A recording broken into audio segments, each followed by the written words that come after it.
Shalom, shalom, shalom, shalom. Bonsoir. Good evening to everybody. I bless you in the name of Jesus. Nous vous saluons au nom de Jésus-Christ qui nous a donné cette capacité d'entrer dans vos demeures respectives au travers de notre émission Le Scandale de Prophètes. Que le Seigneur vous bénisse, que le Seigneur vous comble, que le Seigneur soit votre partage et essayez aussi de nous soutenir en partageant cette émission de ce soir, vendredi 15 mars 2024, avec un homme dont que le Seigneur nous a encore amené ce soir dans ce plateau. Soyez bénis nos églises sœurs à travers le monde. Soyez bénis nos frères et sœurs à travers le monde. Que le Seigneur vous bénisse. Que le Seigneur vous comble. Merci à vous d'être là présent à ces rendez-vous de ce soir. Que le Seigneur vous bénisse. Shalom, mon apôtre Benvido. Ok, muito obrigado, meu caríssimo pastor Mike. Deus abençoe você, que Deus abençoe a todos que estão nos ouvir nesse preciso momento. Je dis que Dieu vous bénisse, pasteur Mike, et que le Seigneur bénisse tous et toutes qui sont en train de nous accompagner pendant ce moment précis. Obrigado, thank God for everything. Mon apôtre, c'est le peuple qui ont demandé que vous puissiez revenir encore une fois de plus sur ce plateau. Mais comme vous n'êtes plus à présenter, mais je me permets pour ceux qui sont entrés ou qui ont vu pour la première fois cette émission, cet homme dont c'est un homme qui a beaucoup contribué pour l'évangile à travers le monde. Il a impacté l'Angola et là il est en train d'impacter encore une fois de plus l'île de France et pourquoi pas la France tout entière, grâce au don que le Seigneur lui a mis en lui. Et c'est un don que nous devons aussi en bénéficier dans ces pays et pourquoi pas à travers le monde. Apôtre, mon apôtre, apostolo comme on appelle en portugais, comment allez-vous? Et par la grâce de Dieu, nous allons bien. Dieu fait grâce et nous tenons bon. Moi je crois que la bonne santé c'est une bénédiction de la part de Dieu. Comme il est dit, je souhaite que tu prospères à tous égards et que tu sois en bonne santé comme prospère l'état de ton âme. Donc, la bonne santé, c'est une bénédiction. Comment se porte l'œuvre? Oui, l'œuvre, par la grâce de Dieu, nous sommes bien portants et nous évoluons. Nous sommes ici au Béverlier, à Paris, là où on évolue maintenant par la grâce de Dieu. Et ces derniers temps, nous sommes en train de parler sur qui est mon prochain. Qui est mon prochain. C'est ce que nous sommes en train de partager ces derniers temps par la grâce de Dieu. Vraiment que le Seigneur soit loué. Il y a trop de préoccupations, comme vous le savez. Et là même, je viens de constater qu'il y a eu encore des frères qui ont posé des questions. Il y a des questions qui se rajoutent. Aujourd'hui, avec la grâce du Seigneur, on va parler d'un terme qui est aussi doctrinal, qui est aussi révélationnel, mais nous allons plus toucher sur les points doctrinaux. Parce que vous le savez, ce n'est pas à cacher. Il y a plusieurs prédicateurs qui prêchent bien la révélation, qui prêchent bien la prophétie, qui prêchent bien selon la connaissance. Mais quand vous les attendez par rapport à la doctrine, vous voyez qu'il y a vraiment il y a beaucoup d'erreurs et c'est là aussi est sujet de beaucoup de partages et sujet de beaucoup de divisions. Il y a un thème qui a été proposé par les gens qui nous suivent, une église dans une ville. Là, j'aimerais un peu savoir, quand on parle d'une église dans une ville, c'est quoi une église selon la révélation? C'est quoi une église selon la doctrine? Pourriez-vous nous expliquer un peu pour ne pas encore entrer dans le vif de ce soir? Ok, bon, j'essayerai de parler comme Jésus pour ceux qui connaissent la loi. Jésus disait, il est écrit dans votre loi. Et c'est que, bon, ceux qui s'identifient dans la loi, ils s'identifient facilement quand on cite quelque chose qui est dans les Écritures. Parce que nous avons toujours dit, j'ai toujours dit, que une révélation ou une doctrine ne peut jamais se ramasser en l'air. Il faut qu'il y ait un soubassement scripturaire, c'est-à-dire qu'il y ait des écrits qui appuient ce que les personnes disent. Donc, que comme Moïse, lorsque Pharaon tuait les enfants, Moïse a été caché dans une caisse de jonc et la caisse de jonc a été placée parmi les roseaux. Alors, pour que la fille de Pharaon vienne ramasser Moïse dans la caisse de jonc qui était parmi les roseaux. Et nous connaissons que Moïse de 3 mois, c'est Moïse, c'était, l'Écriture dit qu'il était beau devant le Seigneur. Ça, c'est Étienne qui dit ça. Il était beau devant le Seigneur. Et nous reconnaissons la beauté. Il est écrit que si vous avez goûté que le Seigneur est beau, approchez-vous de lui, la pierre vivante. Nous croyons qu'en parlant de la beauté, on parle de l'Évangile.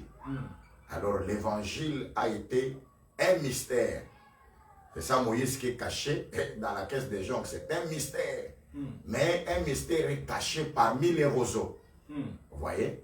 Jésus parlant de Jean-Baptiste, il dit que tout ce que vous allez voir dans le désert, un roseau agité par les vents, je vous dis un prophète, plus qu'un prophète.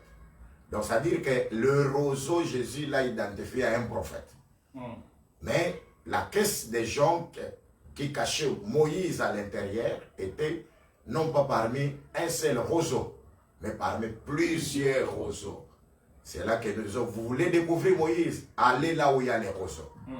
Dans notre évangile, nous voyons l'animal qui se cache dans les roseaux comme l'hippopotame, qui est la première des œuvres de Dieu. Alors nous croyons qu'aujourd'hui, si vous voulez trouver Christ le libérateur, la beauté par excellence de Dieu, allez là où il y a les roseaux, c'est-à-dire plusieurs prophètes. C'est pourquoi Paul a posé la question à Agrippa. Tu crois au prophète? Il n'a pas dit prophète au singulier comme il y a d'autres qui disent aujourd'hui. Est-ce que tu crois à un prophète? Philippe Kako, Branham, toutes ces choses-là. Non, il a dit le prophète au pluriel. Est-ce que tu crois au prophète? Il y a des versions qui disent que tu crois aux paroles des prophètes. Agrippa a compris que celui qui croit aux paroles des prophètes, c'est un chrétien. Il a dit à Paul, tu veux me faire devenir chrétien. Donc quand vous croyez aux Écritures, c'est-à-dire vous devenez chrétien, c'est-à-dire vous avez la vie de Christ. Alors c'est pour dire simplement que tout ce que nous pouvons parler, il faut consulter les livres de l'Éternel. Consulter les paroles des prophètes. Et c'est là que nous aurons une résolution très sûre parce que Dieu a tout mis par écrit. Des paroles sûres. Donc, ce qui est dans les écrits, ce sont des paroles sûres. C'est pourquoi Paul a dit aux Corinthiens d'apprendre à leur personne, c'est-à-dire Apollos et lui-même, afin de ne pas aller au-delà de ce qui est écrit et que personne dise de l'orgueil à l'égard de l'autre. Selon Paul, un orgueilleux, c'est quelqu'un qui va au-delà de ce qui est écrit. C'est pourquoi Dieu, en prévoyant ça, il avait vu que les grandes eaux ont l'orgueil des flots. Et pour empêcher l'orgueil des flots, Dieu a mis les limites. C'est pourquoi même Moïse l'avait dit, quand vous entrerez dans les pays promis et que vous construirez des maisons, mettez des balustrades. Alors nous avons des balustrades qui sont des écrits. Alors soyons fixés sur les Écritures pour que nous avançons très bien. Et pour revenir à la question posée sur l'Église par rapport à la révélation et par rapport à la doctrine. Alors nous disons que d'abord l'Église a tiré l'origine dans beaucoup de choses, à travers les Écritures. Quand Dieu pouvait séparer la lumière avec les ténèbres, il y avait l'église là-bas. Quand le Seigneur a rassemblé les eaux pour tirer les secs et appeler les secs la terre, il y avait l'église. Donc la terre devient toute une église. C'est-à-dire une église, c'est une terre tirée des eaux. Alors, en d'autres termes, quand Dieu sépara Israël avec les Égyptiens, les nations, les barbares, c'était pour que Israël devienne un sanctuaire, les domaines de Dieu. Donc là, Israël devenait aussi une église, c'est-à-dire un peuple tiré de quelque part. Un peuple qui est sorti de quelque part, d'abord de par définition par rapport au terme grec ekkaleo. L'église signifie appelé hors. Et nous croyons que Christ est mort hors du camp. Et nous tous qui allons hors du camp, nous rejoignons Christ et nous devenons une propriété privée de Christ. Voilà. C'est pourquoi quand Christ a parlé de l'église, il a dit tu es Pierre. Mais sur cette pierre, je bâtirai mon église. C'est-à-dire l'église, c'est une propriété privée de Jésus-Christ. Donc, une femme qui appartient seulement à Christ. Donc là, ça ne devient pas une propriété d'un homme. Quelqu'un, même s'il a travaillé de n'importe quelle manière, il ne peut pas s'approprier l'église. C'est pourquoi moi j'ai toujours dit que Jean-Baptiste avait raison. Il a dit à un roi, il n'avait pas peur d'un roi. Hérode, il a dit Hérode, la femme que tu as n'est pas ta femme, mais c'est la femme de ton frère Philippe. Donc c'est ce que nous disons aujourd'hui aux pasteurs responsables, des visionnaires, qui se disent, les leaders là, qui disent que nous avons des églises. Nous leur disons comme Jean-Baptiste, cette femme-là ne vous appartient pas. Mais c'est la femme de votre frère Jésus-Christ. Alors il faut la respecter. Donc c'est pour dire que d'abord l'église, d'une manière universelle, c'est une entité privée de Jésus-Christ. Alors, maintenant, nous croyons que l'église ne peut pas porter un nom autre, parce que c'est une femme d'autrui. La femme doit porter le nom de son mari. C'est pourquoi nous disons que c'est l'église de Jésus-Christ. Et quand l'église, maintenant dans les temps, a commencé, l'église a commencé d'abord à Jérusalem, dans le territoire de la Judée. Et là, il y avait une seule église. Et nous voyons que l'église qui a commencé, c'est cette église-là qui doit maintenant croître.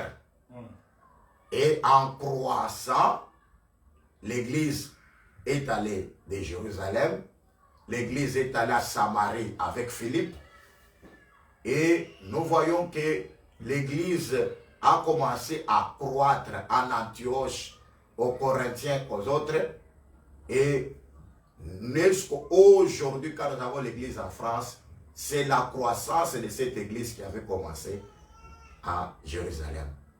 Donc, c'est ce que je peux définir par rapport à la question posée. Donc, selon la révélation, l'église est une propriété privée du mari qui est réellement le Seigneur Jésus-Christ. Okay. Toujours par rapport aux questions, pour ne pas vous garder un peu trop longtemps sur les concepts, il y a eu quelque temps un mouvement, un cri d'alarme. Il y a un prédicateur qui a dit que l'Église, présentement, n'est pas l'épouse. Vous l'avez vu, c'est passé dans les nets. Que pensez-vous par la chose? L'Église, à quel statut présentement? C'est une fiancée ou c'est une épouse présentement, dans ces temps? Ok, je réponds directement dans les termes bibliques, c'est la chose la plus importante. Paul, lorsqu'il parle aux Corinthiens, il dit que je suis jaloux de vous, d'une jalousie de Dieu pour vous présenter à Christ comme une vierge pure. Une vierge pure. Et il dit qu'il nous a fiancés à Christ.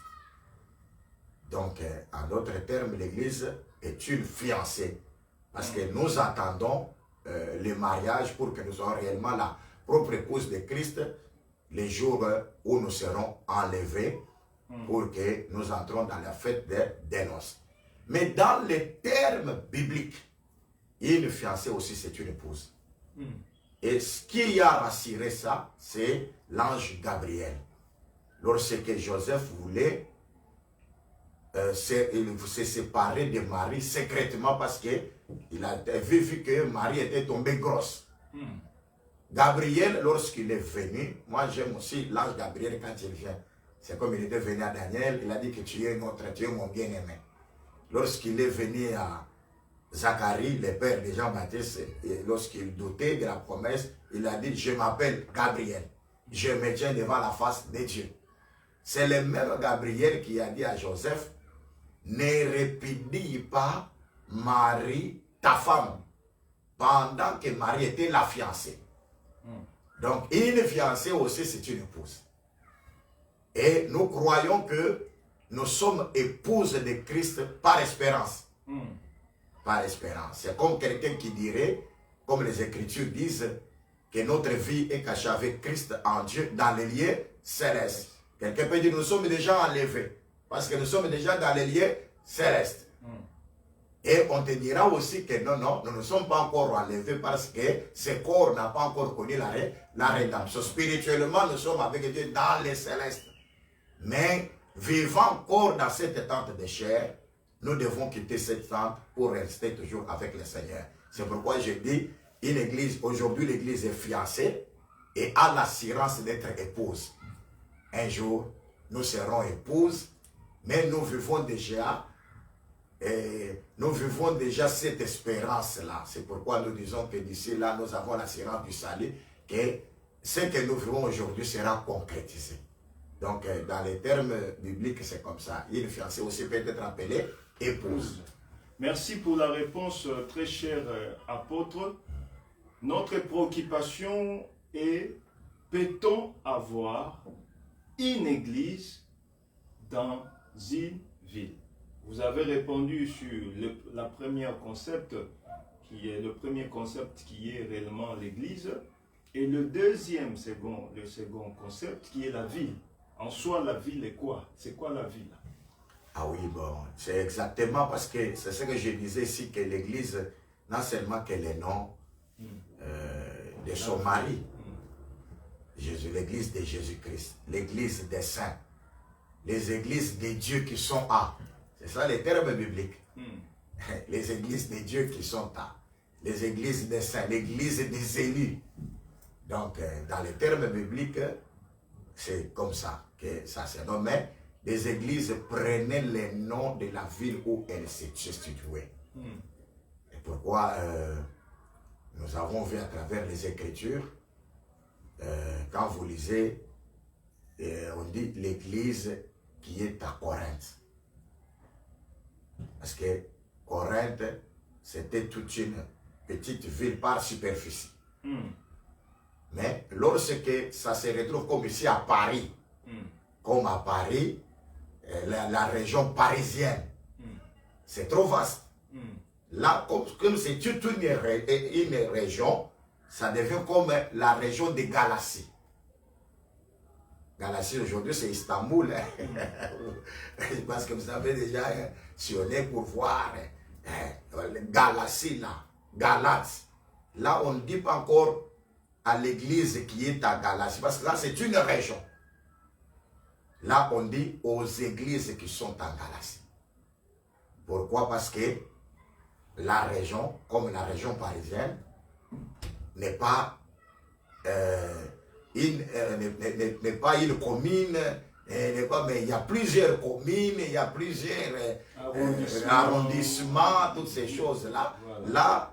Là, ça ne porte pas avec une église, mais Et les termes bibliques parlent aux églises qui sont en Galatie. Mais quand on parle de Corinthe, on dit à l'église qui est à Corinthe. Donc, c'est comme ça. Voilà. En répondant à nos concepts, nous épicentrons directement à notre sujet de base.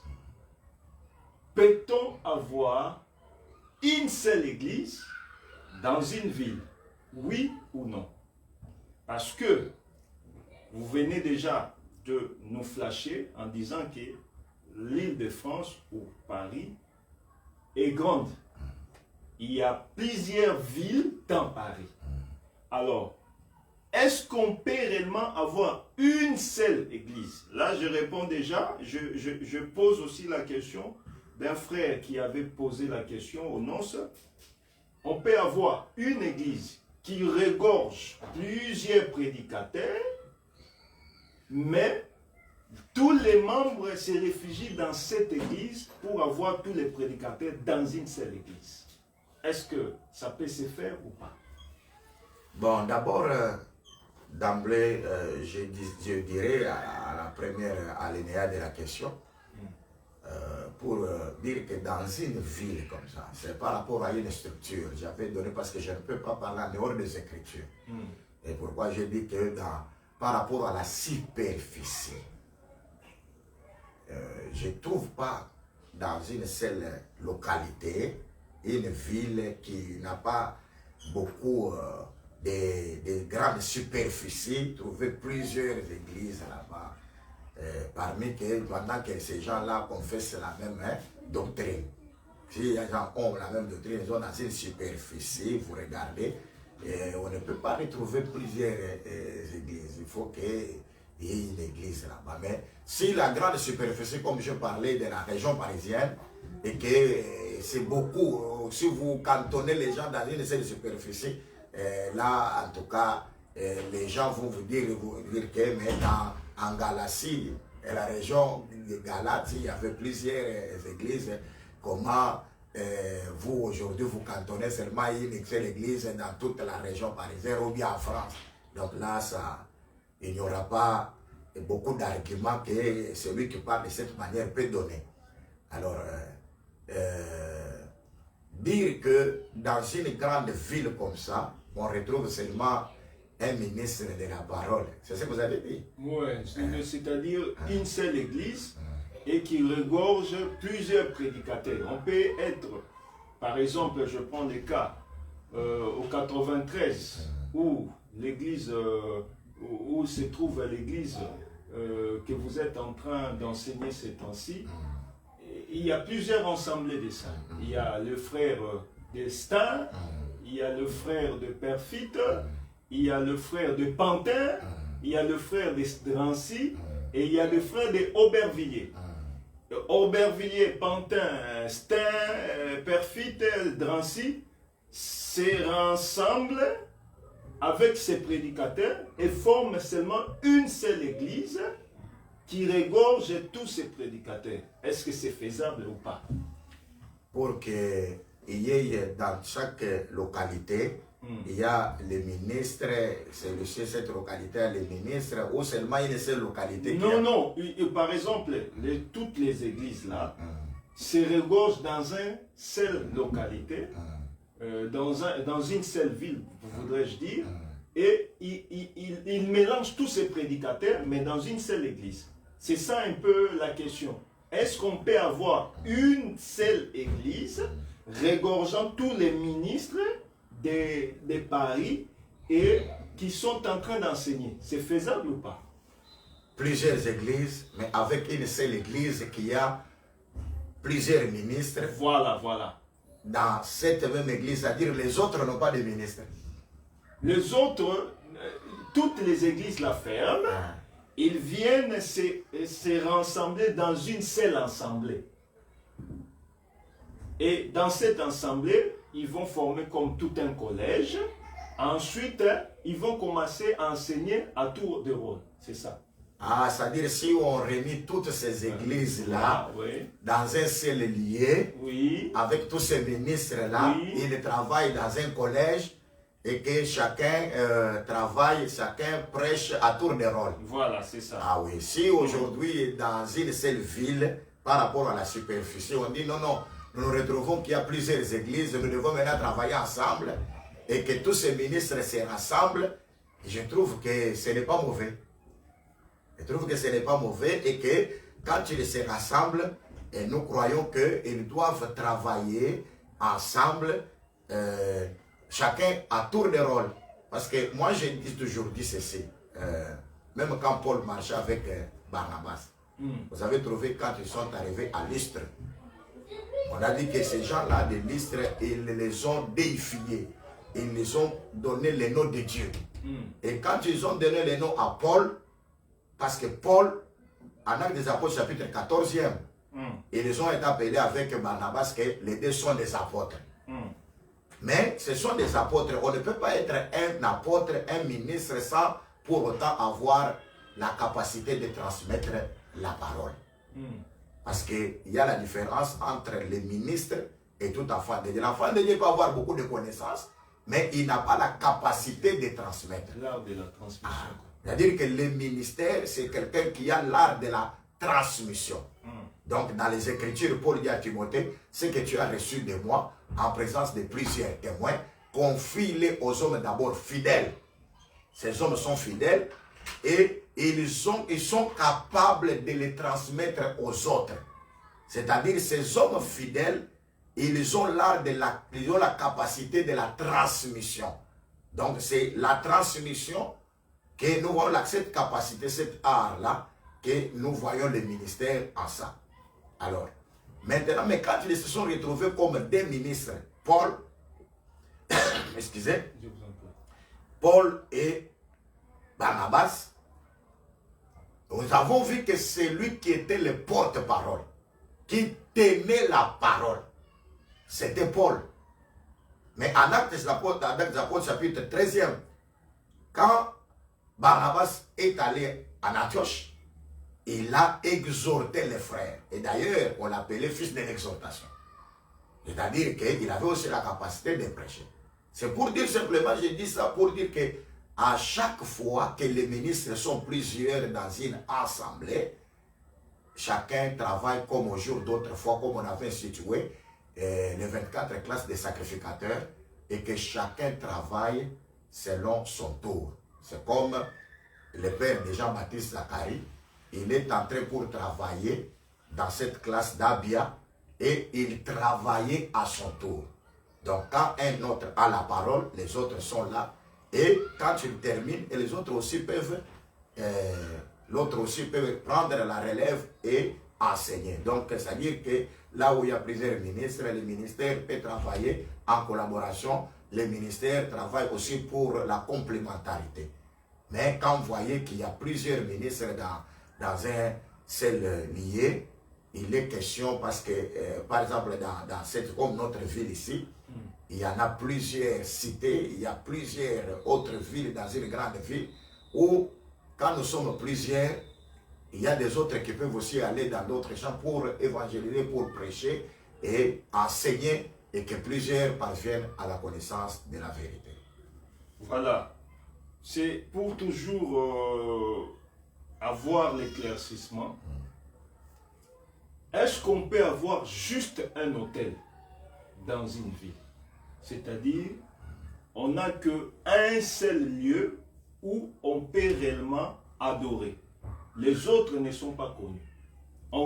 Est-ce que peut-on avoir un seul lieu de prière, un seul hôtel dans la ville? Bon, ça c'est un enseignement qui relève de beaucoup de temps. Ah oui, je sais, dans les années passées, là, dans les années, il y avait cet enseignement-là. Dans une ville, on doit retrouver seulement qu'un seul hôtel. Alors, pourquoi aujourd'hui, nous sommes dans une ville, il y a plusieurs hôtels, plusieurs lieux d'adoration? La doctrine en soi, l'enseignement en soi, a un sous-abassement en disant que quand Élie est venu, il avait d'abord arrangé l'hôtel. Donc on ne peut pas avoir plusieurs hôtels dans la ville.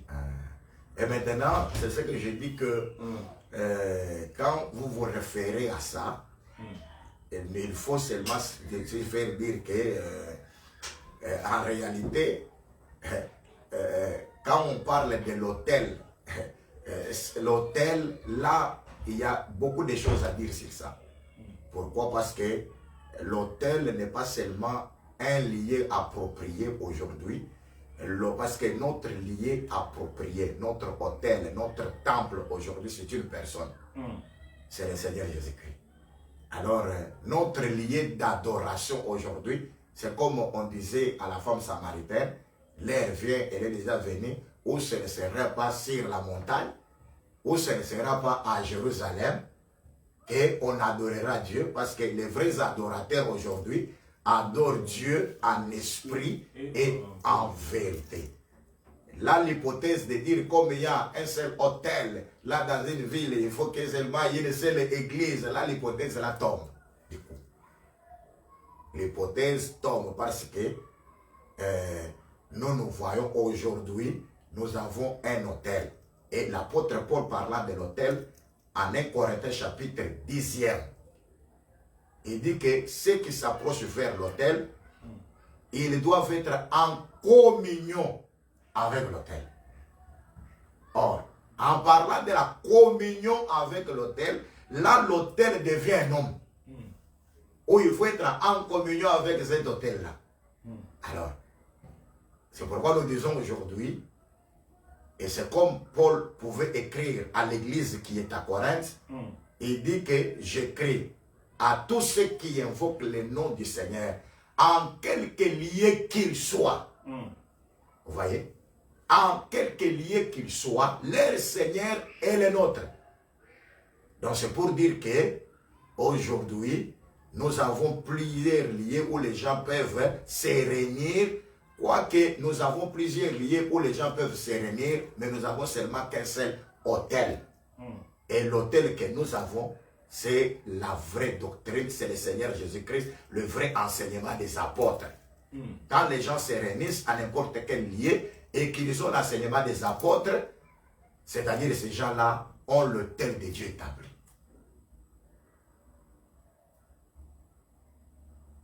Ok. La réponse est bien, la question a été bien répondue. Et je m'en vais toujours ajouter par rapport à la question.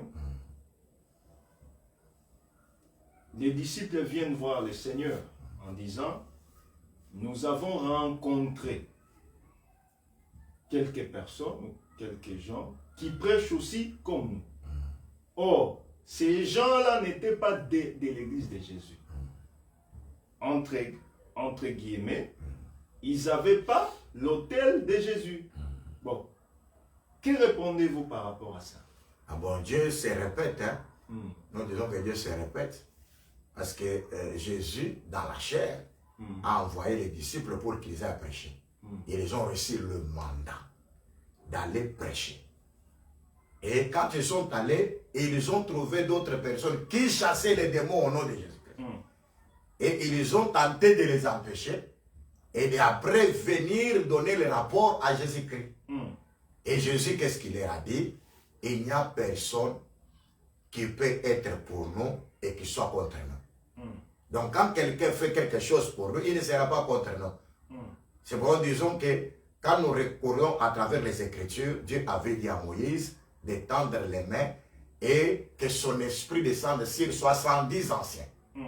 Mais pendant que l'esprit descendait, sur place il y avait 68 anciens et que les deux étaient dans le champ. Quoiqu'ils étaient loin de Moïse dans le champ, mais l'esprit de Moïse était descendu sur les deux là. Voilà. Mais les serviteurs de Moïse viennent dire à Moïse, non, non, non, non, il faut qu'on empêche les deux là. Vous voyez la répétition comme Dieu se répète dans les Écritures. Voilà. Et qu'est-ce que Moïse a répondu aux serviteurs? Il a dit, pourquoi tu es contre moi? Moi, je voudrais que toute l'assemblée d'Israël soit composée de prophètes. Non pas seulement les 70 et les deux qui sont dans les champs. Mais moi, je voudrais que cela puisse être généralisé à tous. Le souhait de Moïse s'est accompli aujourd'hui. Parce que nous avons le témoignage de Christ, qui est l'esprit de la prophétie. Et nous croyons que toute l'église est composé des prophètes, c'est-à-dire des personnes qui ont le témoignage de Christ. Alors, c'est pour dire tout simplement ceci. Et il y a certaines personnes qui disent, c'est seulement nous qui avons reçu la chose, les autres n'ont pas reçu. C'est ce que Élie pouvait aussi dire. On a tué les prophètes. On a renversé l'autel. Je suis resté le seul. Pendant que Élie se voyait seul, mais Dieu lui dit ceci. Dans ta vision, tu te vois seul. Mais moi, je me suis réservé 7000 hommes qui n'ont point fléchi les genoux devant Baal et qui ne l'ont point baisé. Les 7000 n'étaient pas connus d'Élie, mais étaient connus de Dieu. Voilà. C'est pourquoi nous disons, comme nous sommes là, il faut dire, non, c'est nous qui avons seulement la chose et les autres n'ont pas retenu. Non, non, Dieu peut se réserver un peuple quelque part que nous ne connaissons pas. Voilà. Mais que Dieu seul connaît. C'est pourquoi évitons ces 20 orgueils-là. Vous voyez, c'est nous qui avons commencé la chose. En dehors de nous, il n'y en a pas d'autres comme ça qui ont de non. Il y a quelques personnes quelque part que vous ne connaissez pas. Pendant le temps que vous dites que vous avez la chose seulement vous, mais il y a d'autres personnes quelque part qui sont connues de Dieu et qui ont cela. Alors quand nous retrouvons ces gens-là, ne les empêchons pas. Parce qu'il n'y a personne qui peut être pour Christ et qui soit en même temps contre lui. Donc c'est pour dire qu'il n'y a personne qui prêche bien Christ et qu'il peut encore contrecarrer, dire le contraire de Christ encore. C'est ce que Paul dit que si je deviens destructeur de ce que moi-même j'ai construit, alors je deviens transgresseur.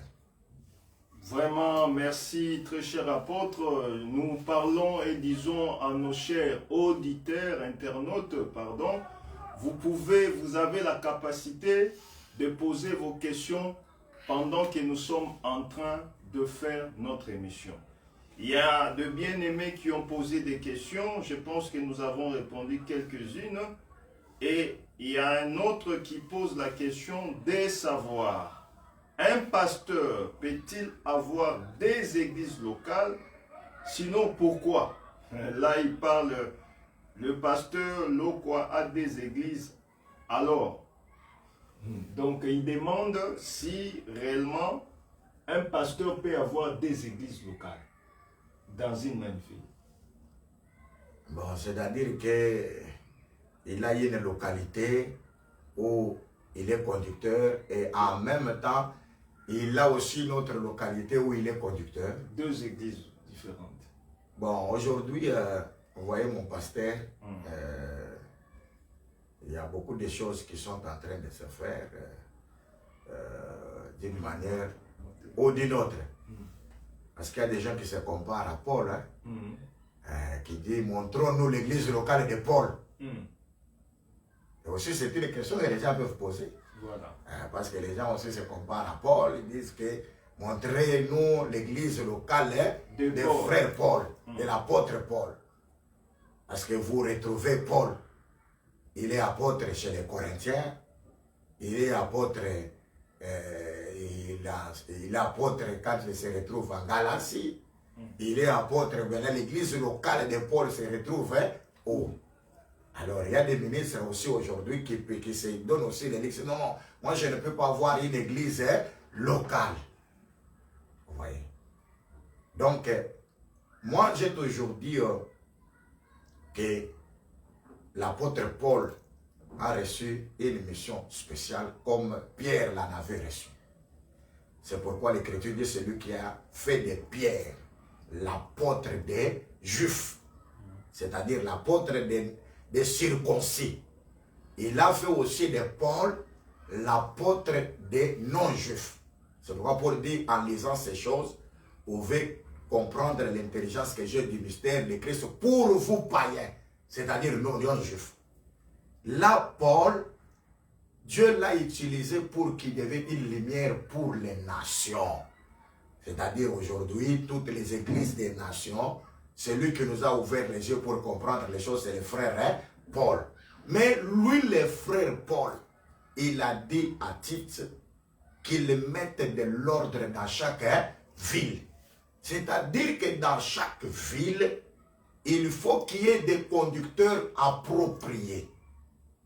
C'était comme chez les Hébreux, on leur disait qu'obéissez à vos conducteurs et il y a de la déférence pour eux. C'est-à-dire que lorsqu'il y a une localité quelconque, la localité doit avoir des conducteurs qui soient là et qui conduisent l'église avec l'esprit de Christ pour que cela ne devienne pas leur entité privée. Alors, l'esprit que nous voyons aujourd'hui, que les pasteurs a plusieurs églises, là, il y a un esprit de commerce, de trafic.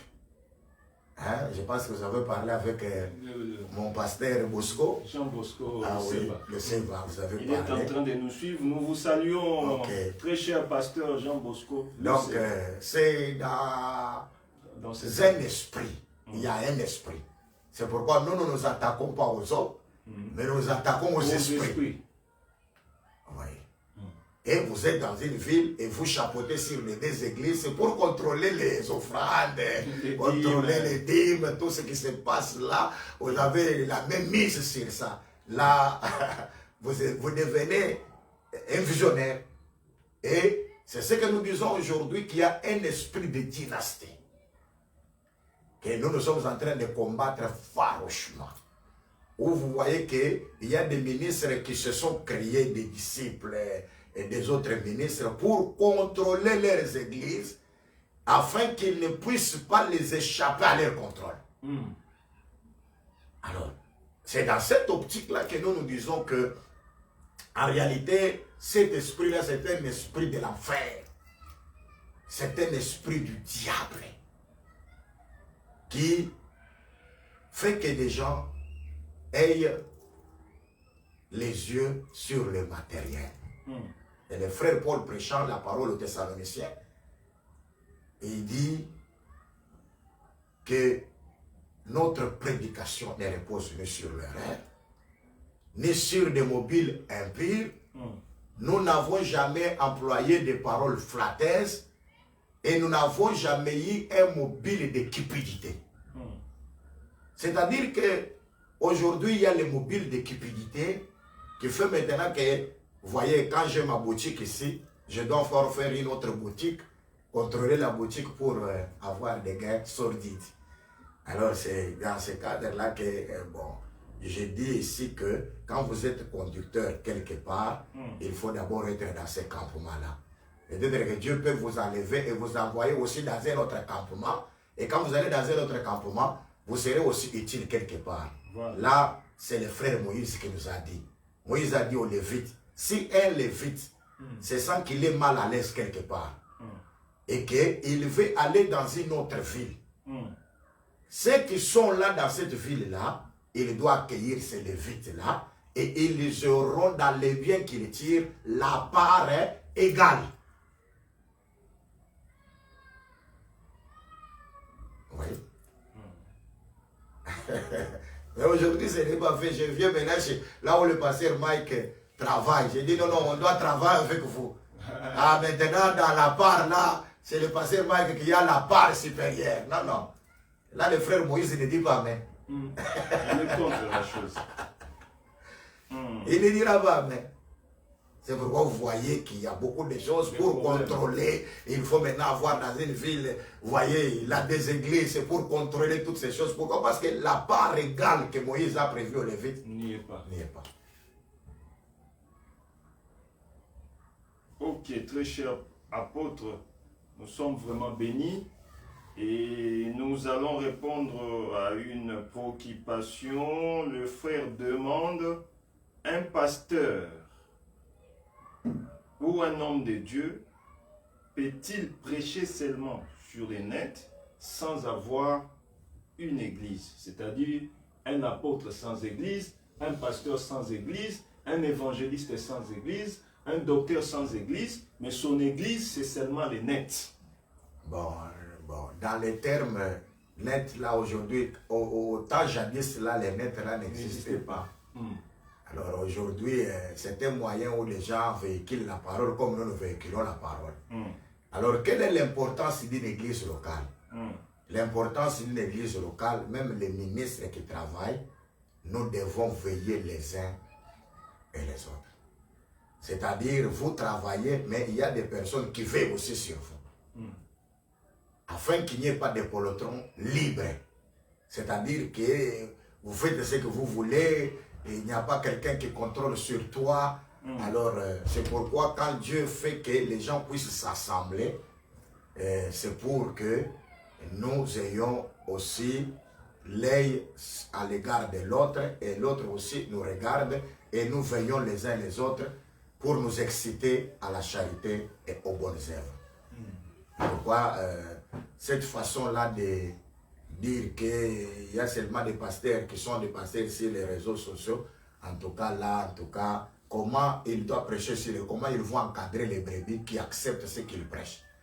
Alors, que les réseaux sociaux restent comme un moyen d'évangélisation, mais des gens là qui sont gagnés par ce que nous prêchons, il faut qu'ils se rattrapent quelque part, se réunissent et qu'ils soient contrôlés et qu'on regarde leur marche afin pour avoir un objectif louable que le Seigneur nous a signé. Vraiment, je pense que nous sommes presque à la fin de notre émission de ce soir. Nous ne pouvons pas garder l'apôtre très longtemps, mais très cher apôtre, quel est votre dernier mot pour l'émission de ce soir? Pour ne pas dire votre dernier mot tout court. Merci. Voudrez-vous, encore une fois de plus, nous saluer par un saint baiser? Vraiment, en tout cas, merci pasteur. De tout cœur, je dis Dieu vous bénisse. Amen, amen, amen. Et que le Seigneur bénisse tous nos téléspectateurs, amen. Tous ceux qui sont intéressés à cette grande émission. Et je crois qu'avec l'aide de Dieu, nous atteindrons tous et tous, nous atteindrons beaucoup du monde à travers ces émissions que nous faisons, parce que nous ne sommes pas ici pour notre gloire, mais nous sommes ici pour la gloire de Dieu. Alors, ce que je voudrais tout simplement dire à tous ceux qui nous écoutent, c'est que nous devons faire tout, comme je l'ai dit ici au préalable, que tout doit être fait avec le respect des Saintes Écritures. Nous ne pouvons pas, tout ce que nous faisons et qui n'a pas de base solide dans les Écritures, c'est de la philosophie. C'est de la philosophie. Donc, c'est la pensée humaine. Alors, ce qui est très important, nous devons tout faire avec les modèles des Écritures. Alors, Dieu sera glorifié dans tout ce que nous faisons. C'est pourquoi je disais que, en réalité, si l'enseignement n'est pas bien distinct, parce que Paul a dit, la trompette, lorsqu'on la sonne, elle doit avoir un son distinct, afin que le peuple se prépare au combat. Et c'est très important. C'est ce qui nous sauve et c'est ce qui nous fait du bien. C'est pourquoi j'avais dit, comme je le disais, que c'est dernier temps, je suis en train de parler sur qui est mon prochain. Alors, c'était la question que le docteur de la loi avait posée à Jésus. Et Jésus a donné une illustration d'une personne qui venait de Jérusalem, qui allait à Jéricho, qui était tabassé par les brigands, et qu'un sacrificateur, comme par hasard, repassait les Lévites, toutes ces choses, et mais un Samaritain est venu l'aider. Alors, maintenant, à la fin, il a posé la question au docteur, qui est le prochain? Et il a dit que c'est lui qui a usé la miséricorde. Or, celui qui avait usé la miséricorde, c'était les Samaritains. Nous avons découvert que celui qui use la miséricorde, c'est Dieu. Parce que les Juifs ont dit, toi tu dis que tes péchés sont pardonnés. Qui peut pardonner les péchés? C'est seulement que Dieu.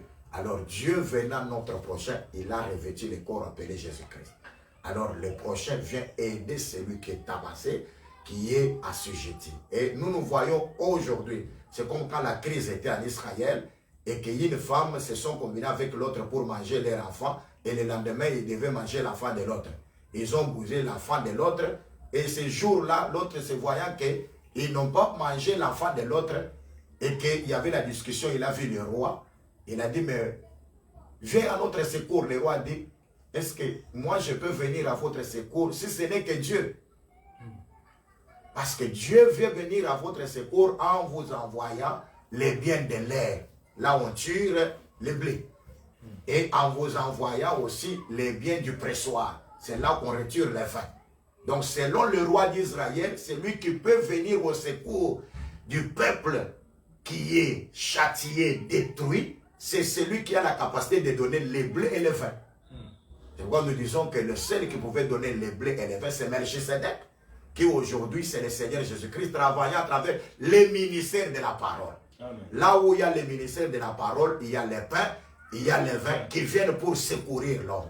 Alors il est important à nos téléspectateurs qui nous suivent, qu'ils voient réellement celui qui peut apporter le pain et le vin, c'est celui qui amène les secours.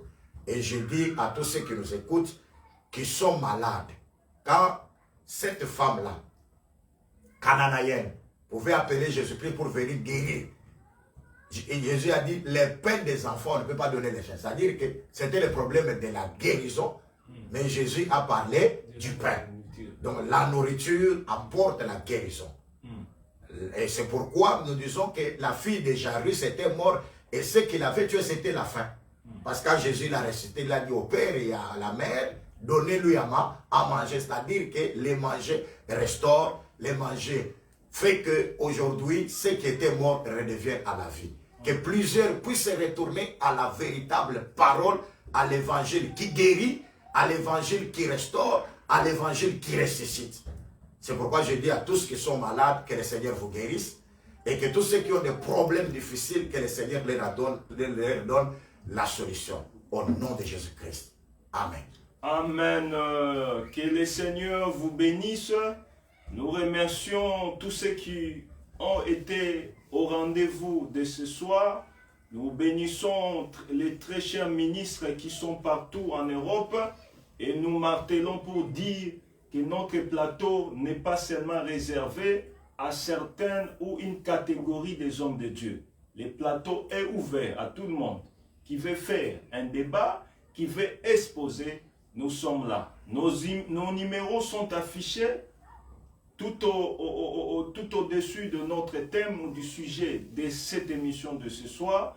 Veuillez nous contacter, même inbox à travers de Facebook. Nous sommes là pour vous. Vraiment pour ce soir, que le Seigneur vous bénisse et à nous revoir le vendredi prochain pour un nouveau numéro sur les scandales des prophètes. Vraiment que le Seigneur bénisse son serviteur, le très cher homme de Dieu dont qui est la personne de l'apôtre Paul Moulin. Que le Seigneur vous bénisse. À nous revoir prochainement, le vendredi prochain. Que le Seigneur vous bénisse.